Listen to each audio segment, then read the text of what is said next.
Hello everyone, this is Scorpion again, and welcome back to episode 13. We are finally getting into the home stretch, so bear with me.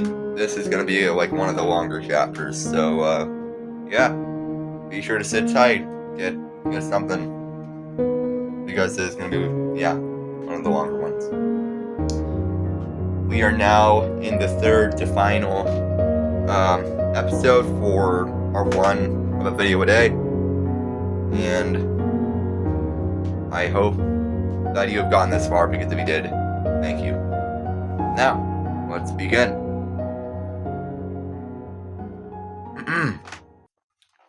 Chapter 13. There are times when I wonder what's gone wrong with the world and when. Sometimes, even now, I don't wonder about those things, but rather circulate those wonderings to myself. A good example is the headquarters break-in with Jarkin II. That's when I wonder where I went wrong and when. Emilia rose from Amelia's shade. I could have complained further about the discomfort in my legs, but I decided not to because I already got my message through with Jarkin II. Plus, it would be a major annoyance on his side. Sneaking into the checkpoint building, I had a mounting sense of anxiety that I was going to be caught and fired, or worse. Then we stopped as soon as we took cover behind some lost and found containers. Emily, you look pretty tense. Jarkin II noted. He did have a point. It will be good to talk about him, provided that we have time. There was no bypassing him. It's not like I could lie to him. It would be worthless to do so. You could tell that something was off, so I swallowed my pride and said this. Well, about that, I am having some terrible moments in my life. I thought I could just, drown him out. But I was sorely mistaken, wasn't I? Seems like you were. Jarkin II replied. What I did was this. Before I form any weapon for making primates, I let myself have a moment to take a breath. I crouch, let my left hand and right knee touch the ground. Then I inhale through my nose, then exhale with my mouth. I do this usually once, and I feel completely ready to walk into my bounty, form the weapon, prime it, and let it fly. Try that.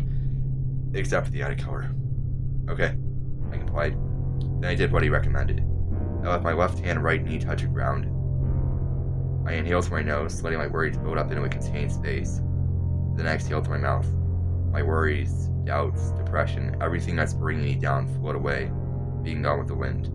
As I did this, the imaginary friend flickered in the corner of my eye socket, as if she tried to give way to the serenity herself. That felt good, really. It felt good, really. Imagine. Thank you for teaching me that. Don't thank me, Jarkin II insisted, smiling. You may not be a bounty hunter, but you are strong. Keep the moxie whenever you go, okay? Okay, airplane. I will. I think I'm ready. I need you to know you're ready, Jarkin II declared. Because if you think you're ready, but realistically you aren't, that poses some problems. Always know you're ready, rather than assuming it, alright? Alright, I replied. I will do that as well. So, Jarkin II stated, cracking his knuckles and neck. Are you ready? I was born ready. Good. Now let's go. When we knew that the coast was clear, we left the checkpoint building. Jarkin II carried his assault rifle while I carried my flash beacon. And as soon as we knew that the guards were inside, all we had to do was walk into the entrance funnel of the headquarters complex. As we walked cautiously into the deathly silent hallway leading to the loading docks and dodging CCTV, I realized something. Jarkin II didn't know where the vault was. Honestly, even I didn't know where the vault was. If there was a vault. And that was a problem. Hey, Jarkin, I asked him. Do you know if there's a vault around here? I wish, Jarkin II grumbled, annoyed. Honestly, where are their directories? People who work here could get extremely confused about where they are. I know, I replied. To be honest, I work for these people, and half of the time I don't even know where I'm going. Sounds about right, Jarkin II uttered. He never told me they even worked for these guys. But I did feel that something was off about you. Wait, what? I was confused. You knew? I never said I knew, Jarkin II clarified. But I did say I felt that you worked for these people. To know and to feel are two very different things. Okay, I replied. Jarkin, thank you for the clarification. You're welcome. Jarkin II concluded. Alright, don't move. Don't move? I asked again, confused. What are you doing? I think I found the corridor that leads to the vault. I'm 100% certain. What makes you say that? Jarkin II intentionally cleared his throat, then pointed to a sign to the right of the door. Doesn't that tell you anything? Oh. I should have known. I replied, walking towards the door. Come here, Jarkin II requested. Help me with the door. Okay, I replied. Alright, you see that keypad? Jarkin II observed. It requires a password that can be obtained by going into that box right over there. Before I could ask him what he meant, he pointed towards a large metal box mounted onto the adjacent wall, with a keycard reader built into the side of the password holder. Looking closer at the keycard reader, it stated that it required level 7 access to open the case. Luckily, I know what level 7 meant. If you don't, see at the bottom of the page. Yeah, this is where the 5th footnote comes along. Level 7 refers to the access privileges given to any personnel higher than medium rank guardsman, or MR-G. Upon attaining these privileges, you are allowed the highest missions in danger, being excused from any mission at any time, the coveted level 7 rig patch, upgraded living conditions, and lastly, endless snack grabs from mess halls of any location. I added that in because at first I thought there's this meme, this Operation Heartburn meme, where it was like, the guardsman, John Unknown, was like basically saying, I ain't doing this just to get a dollar raise. And bro is like, you can get snack wraps. And then he's like, for the snack wrap! Yeah. I thought it said snack wrap. But I'm not shanking this. I think that's funny. Funny mispronunciation. Elite Guardsmen and HR-S have level 7, see notes concerning level 6 in the level ranks documents. Should information be released to any personnel lower than the stated level rank, the operatives found liable are to be demoted and potential damage fees will be sent to any documented relatives. Team Overseer, Hadal Division.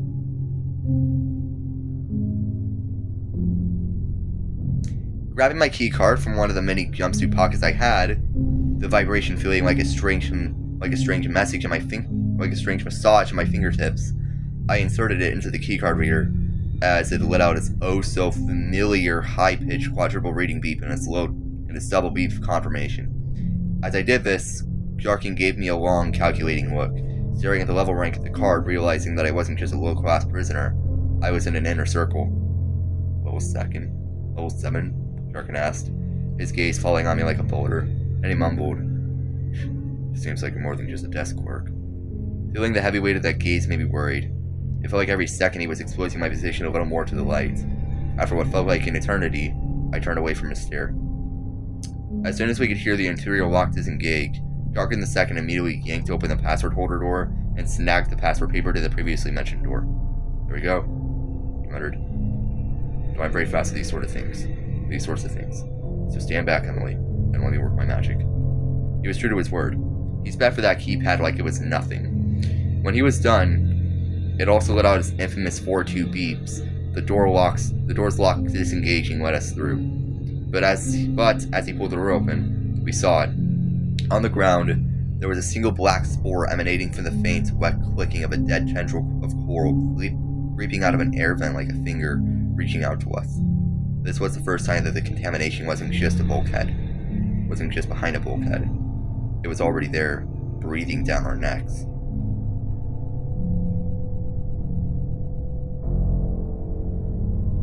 That's when we made our true entrance. According to Jarkin II, like smooth criminals, he seemed confident, maybe overconfident, and with that swagger and all, and impressive, considering that he was carrying an assault rifle. But staying close to him, feeling the scent of the metallic rod tickling my throat, I felt like I was the only one who knew what happened to all those poor souls down in the dead and silent Winter Black site. The Winter Vault, if I never mentioned it, was so sought after by rival divisions to the Lunar Division that they had to build the vault deep underground, like Hadal's vault, though it wouldn't be found at the Mohorovicic discontinuity. This is a layer of the Earth on the boundary of the crust and upper mantle where seismic waves are most common. Named after Andrija Mohorovicic, a geologist from Croatia known for the discovery of said discontinuity about and being the creator of what is modern-day seismology. Yeah, I add that in, because why not? It was specifically built in a way to ward off intruders, that is, in a physical way.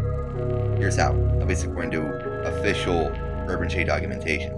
Oh, by the way, in case you're wondering, you know, actually, I'm going to say that later. I'm going to save that for later. First, the vault was located in an overgrown cave that, due to its presence below a mountain, would require what is called the tram net, a network of cable routes that would be used for the tram cable cars. Afterward, anyone that was identified by Navi as being affiliated to a rival division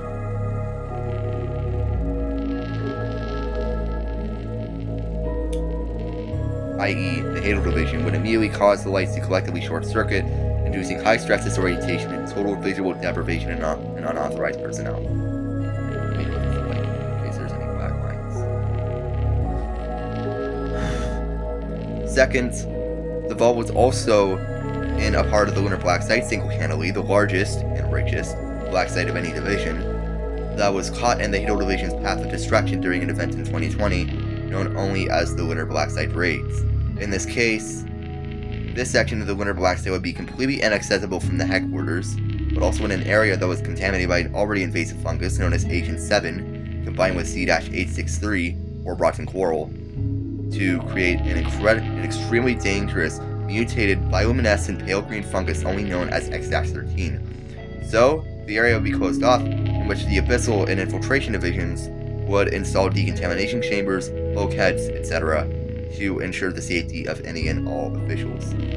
Third, the initial hybrid was spore-based, so it could enter through the lungs for a successful infection. The incubation period was roughly 48 hours, so anyone that was infected with X-13 would become twisted, zombified husks of themselves. That would be a common sight with infected world wars, crooked people, among other things.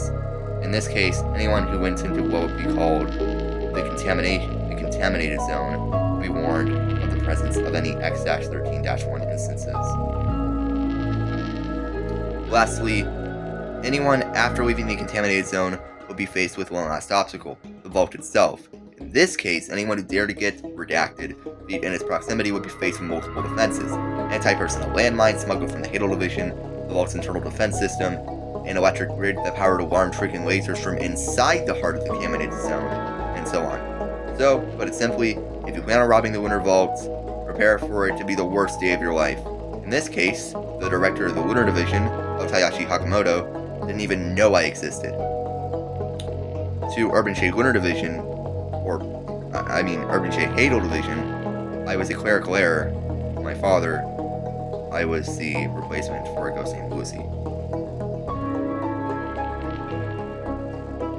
Moving towards the tram, Jarkin the second to my side, I stopped dead in my tracks. Emily, what are you doing? Jarkin the second asked. Hold on, I insisted. There's a timeout for the tram doors. You just have to wait. Then, like they heard me, the tram doors pushed outward and opened.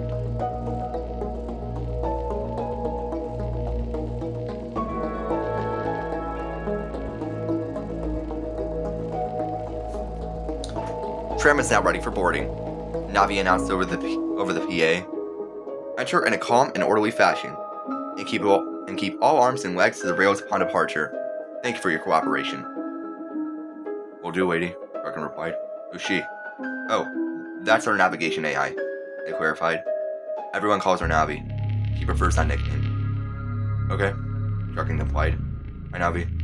Hello, Jarkin Salric Jardakuma II. Navi replied. Yes, I do know your name. You are a rather famous bounty hunter in this country. I get that a lot. Jarkin replied, shifting in his seat after he heard his full name spoken by her.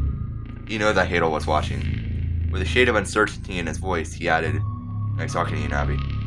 No problem, Navi stated. The tram will depart when you are ready, Shade. And the PA turned off. Upon hearing this, Jarkin gave me a sideways glance as he tightened the grip on his rifle. I knew what he figured out. He'd finally put in the last piece of the puzzle. I just looked at the cross necklace Sebastian gave me, bowed my head, solemnly praying to Saint Christopher, and crossed myself open-handedly. Let's go, Bergen declared. Then with a smile he added, we don't want to miss our stop. Alright, I replied. Then we started boarding the tram. As I pulled the lever, Wojtarkin sat down. Suddenly, the doors closed in the same fashion as they opened. Please stay seated as we depart to our destination. Thank you. As soon as she was finished, there was a jolt. The tram started moving with a low hum, making the silence in the cabin feel even louder. To break the anxiety I was feeling, I watched as Jarkin checked his rifle before aiming it. He's not our enemy, I heard the imaginary friend remark. He's our friend. Our protector. Looking out the front observation window, I watched as the colossal octagonal metal doors opened up to reveal the infested state of the tunnels. The pale green glow of the fungus emanating from the contamination crawling up the tunnel walls, the spores sticking to the glass of the window as the light pulsed through the rest of the colony. Remember, O gracious Virgin Mary, that never was it known that anyone who fled to thy protection. I whispered softly to myself, a loud thing outside. I didn't want to know what caused it. Quickly I added, crossing myself once more. Was left unaided. Amen. This was it. There was no turning back now. That's chapter 13. Hopefully you learned a little bit more about the protagonist. Considering how she is, I think I stated this before, but Emily is Roman Catholic. Yeah. Anyway, thank you for watching and listening. I will read with you guys probably tomorrow. Though I will be at a friend's. But I can bring in a little bit of some wiggle room to get the recording done, so I can post it when I get back. When I get back to my house. Anyway, thank you for watching, and I will read with you guys tomorrow. This is Low Rank Guardsman Scorpion signing off.